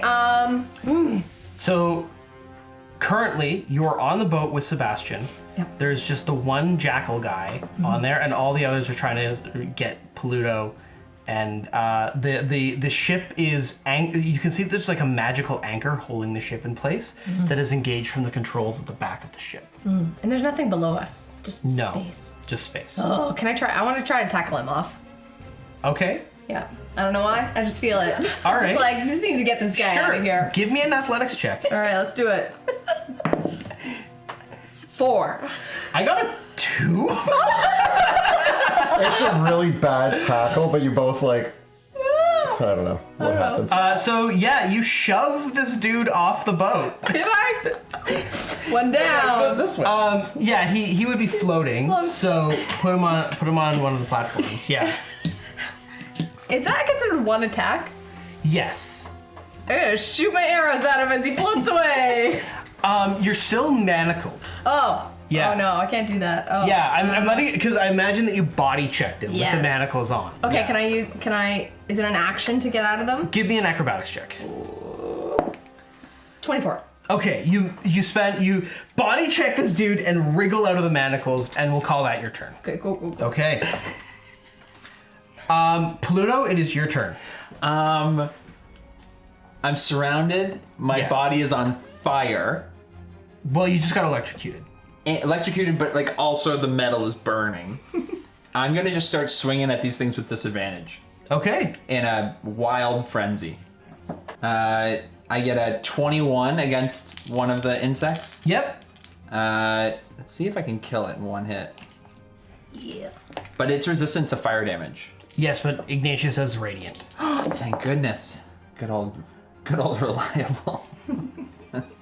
23 damage. That does not slay it. It's the light that burns. The light. But it is wounded. I got 2 1s, so I'm pretty sure I missed. Yep. And last with disadvantage. And I got a 17. That does hit the last insect of the yeah. creature. So as they surround you, trying to pin you to the ground with their forks, you slash back at them. How much I go damage? After one for another 28 damage. It's slayed. So it is I slain. destroy one of the insect creatures, and I continue my. Now one of them was restrained. One of them was wounded. No, or from the prismatic. Yes, this was the one that Veo body checked off the boat. He's slowly turning to stone. That's the end of that check. Yeah. He has 2 failures. One of these guys did take fire damage, though, yeah?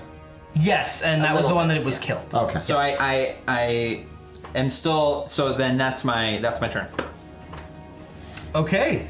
So now we go to the. Oh wait, actually, real quick, Shieldmaster Shove.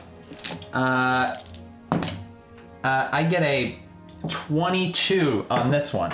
I get a 15. I launch him. Okay, get the flying stand. I got it. There's a On flying that stand side. right by him. 5 feet Okay. into the void.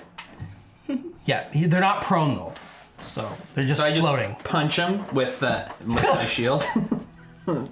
And see ya. All right. So it is their turns then now. It is floating back in the other way. So what it's going to do is it can actually teleport. So it teleports back to the rock, No. but that's its whole action. The other one is going to attack you with its tridents, getting a 21 and a 9. 21 hits. That is going to be 10 piercing damage. But that's all they wrote for that one. Going to the top of the round, the faceless one growls, and it is going to. It actually does have a teleport power as well, and it teleports back onto the ship. Oh. Oh. And that brings us to Sebastian. Oh, I wish I had gone before him. I had a whole thing planned. But now he's back. In Pog form. I'm gonna cast Hold Monster on this guy. Okay. So that is a Wisdom. wisdom saving throw? Yes. Okay. DC? 18. I get an 11. Wow. So again, so as he teleports back, I go, oh man, and I point my staff at his feet, and shadowy tendrils come out of the ground and wrap around him, holding him in place. Nice. And I'm like, we're taking this boat. Veo, it is your turn. So what's happening with? He's the slowly ship? turning to stone Oh, I don't know if I have to. and floating away. Yeah, I He's think- gonna be our new rock ship. Real soon. All right, I'm gonna turn to then the bugs beside Pluto, and shoot some arrows. Alrighty. Okay. 23. It's a hit. And Pluto's beside him, so I get my sneak attack. Yes. 1, 2, 3, 4. Do I? Yes, I do have enough. And that. swarming me now. 36 damage. Ooh. Okay, it is bloodied. One more. 19 plus 7. Both hits. Oh. 19 damage. Alrighty. Not slain, but pretty close. And then, I think I will. Yeah, that's it. I'm good. Perfect. Okay. Sebastian Veo, the jackal caster. It is slowly turning to stone. At the end of each of its turns. So it is floating off into space. So in a final act of vengeance and defiance, it is going to fireball you. Oh. I counterspell. Oh. I see it, like as it's floating away, it goes, nah, and I go, no. And it turns to stone. Yay! Does that mean the heat metal's gone? Yeah. Yay! So he's now another space rock.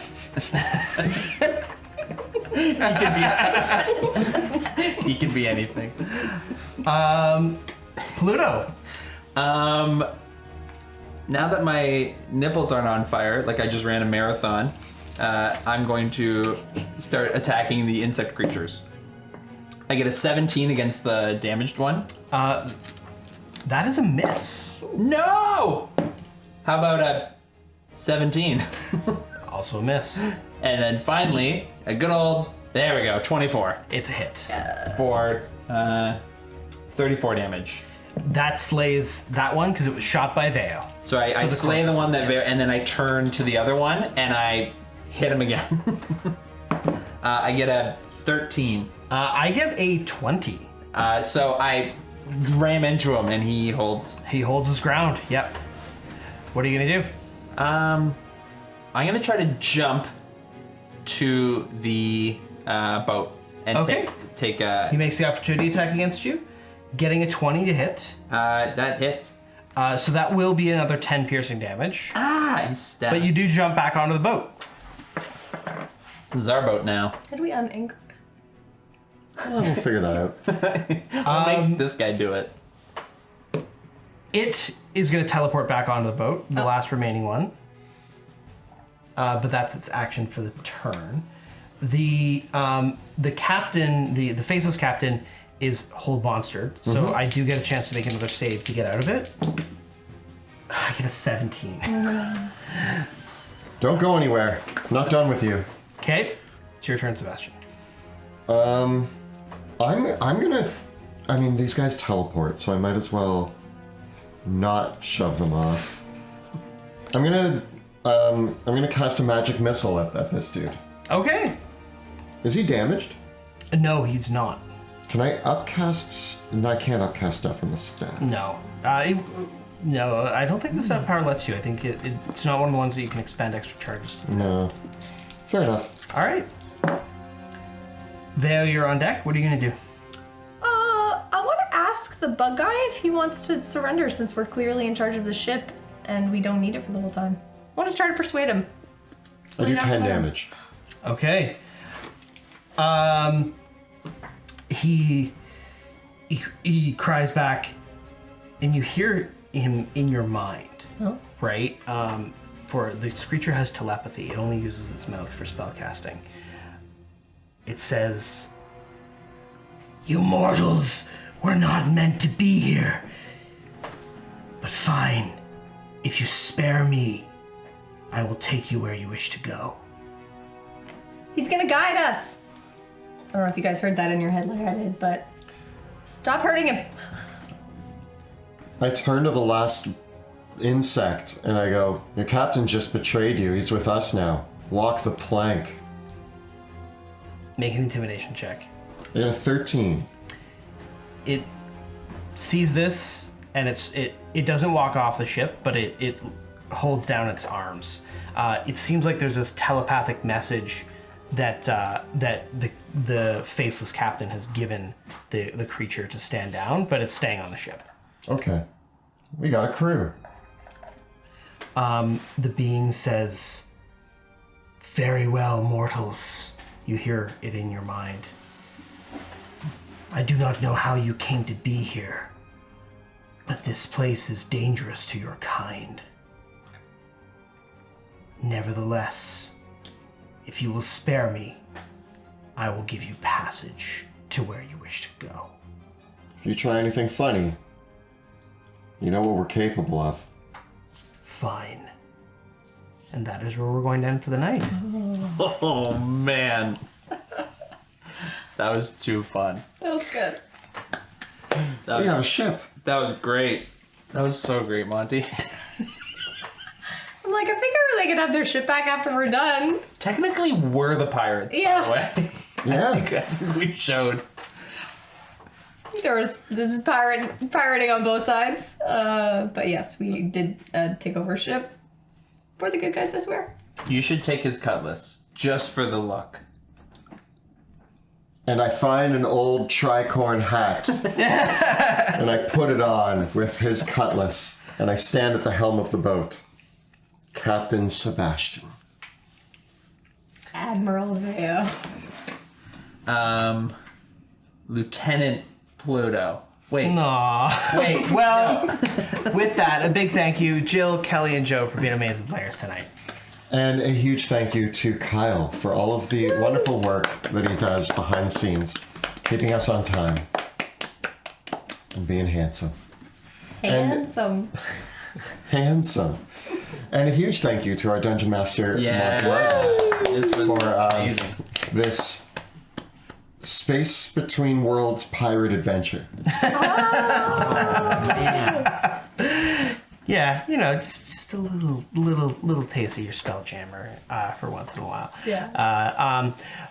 Our videos and live streams are made possible because we have an amazing Patreon community working behind the scenes to help support our work. If you enjoy the content that we create on Twitch, YouTube, and elsewhere, please consider becoming a patron of our show by following the links in the description below.